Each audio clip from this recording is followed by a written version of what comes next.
Hello, my name is Jessica, and today I will be talking about Clara Barton, who she was, what she accomplished, and how her accomplishments still affect us today. I may be compelled to face danger, but never fear it, and while our soldiers can stand and fight, I can stand and feed them and nurse them. Clara Barton. This speech should interest you if you've ever cared about nursing or wondered where nursing came from. Clara Barton has been one of my heroes for a very long time. Over the years, I've written multiple research papers about her and continue to read articles about her. By the end of this speech, you will know who Clara Barton was, what she accomplished, and how her accomplishments still affect us today. Clara Barton was born in 1821 in Massachusetts. She was about 40 when the Civil War broke out, and she was one of the first ones to run and volunteer to tend to wounded soldiers. But before earning the nickname Angel of the Battlefield, Barton was a teacher and a booking clerk. When she first started teaching, she tried to open up her own public school, which was about to 40 kids. And then eventually she opened up a bigger school, and it was for more than 600 children of poor families in New Jersey. When she first mentioned about opening the school to officials, they weren't really on board with it, but she offered to teach free for 3 months. And then eventually she moved to Washington, D.C., where she became a booking clerk.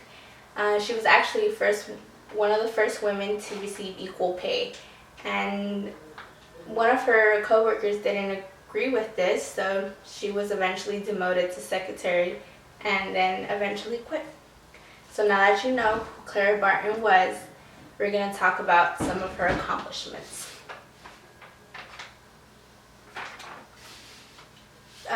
Barton did many things to ensure that soldiers and people had the help they needed.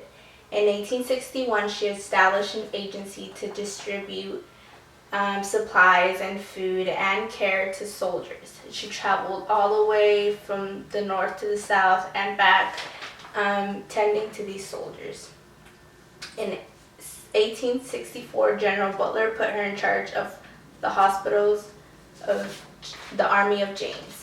In 1865, Barton began as the head of correspondence with Friends of Missing Men of the United States Army. She led a search of 4 years in search of these missing men.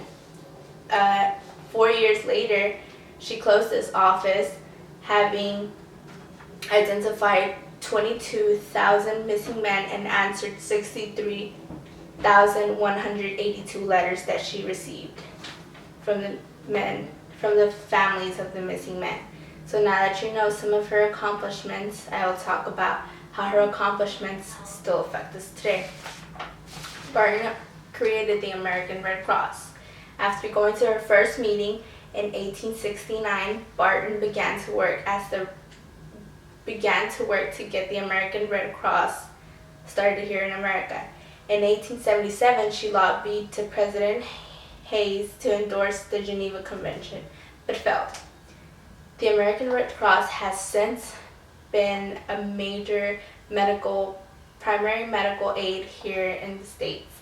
It's helped us from anywhere from natural disasters, for example, Katrina, to terrorist attacks like 9/11. Hopefully by now you know who Clara Barton was, what she did, and how her accomplishments still affect us today. In conclusion, Clara Barton was an amazing human being whose primary mission in life was to help people and to give aid to people who needed it. She made it her life's mission to do this by creating the American Red Cross and tending to soldiers while on the battlefield, and even before that by teaching and becoming a clerk. Not mattering if she was actually going to be around to see it or not. All of these facts were provided by the National Park Service, and Dr. Howard Merkel of PBS. Thank you.